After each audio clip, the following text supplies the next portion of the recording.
ഹരേ കൃഷ്ണ. സത്യം വരം ധീമഹി. ഭാഗവതം എന്നുള്ളത് അനേകം രത്നക്കല്ലുകൾ ചേർന്ന ഒരു വലിയ രത്നമാണ്. അതിൽ നിന്ന് പിറക്കിയെടുത്ത ചില രത്നങ്ങളെക്കുറിച്ച് പറയാം. അടിതെറ്റിയ പരീക്ഷിത് മഹാരാജാവ്, മനംനൊന്ത് ശപിച്ചുപോയ ശമീക മഹർഷിയുടെ പുത്രനായ ശൃംഗി, ആ ശാപത്തെ അറിഞ്ഞ് മനംനൊന്ത ഋഷീശ്വരൻ ശമീകൻ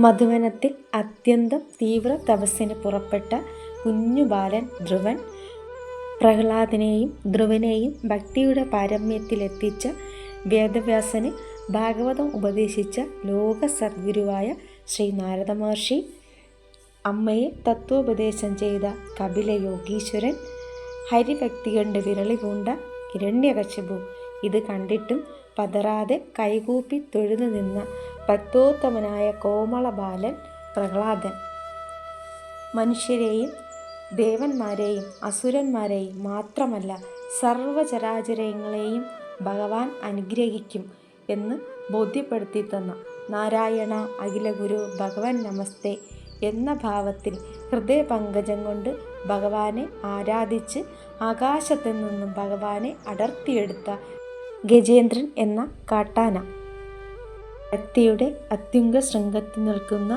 വൃത്രൻ എന്ന അസുരൻ, ഭഗവാന്റെ പൂർണ്ണ പുണ്യാവതാരമായ കൃഷ്ണാവതാരം, കൊടിയ ദാരിദ്ര്യത്തിലും ഭഗവാന്റെ പാദപത്മങ്ങളെ മാത്രം ആശ്രയിച്ച് ജീവിച്ച സുധാമാവെന്ന സാധു ബ്രാഹ്മണൻ, ഭഗവാന്റെ മെതിയടികളെ സ്വന്തം ശിരസിലേറ്റിക്കൊണ്ട് ഭഗവാന്റെ ദിവ്യ ചൈതന്യത്തെ ഭാഗവതത്തിൽ ലയിപ്പിക്കാൻ കാരണക്കാരനായ ഭക്തോത്തമനായ ഉദ്ധവർ, ഭക്തി ഉള്ളിടത്തൊക്കെ ഭഗവാനുണ്ട് എന്ന് നമ്മെ പഠിപ്പിച്ച ശ്രീമദ് ഭാഗവതമെന്ന മഹാപുരാണത്തിൽ നിന്നും പിറക്കിയെടുത്ത ചില രത്നക്കല്ലുകളാണിവ. ഹരേ കൃഷ്ണ.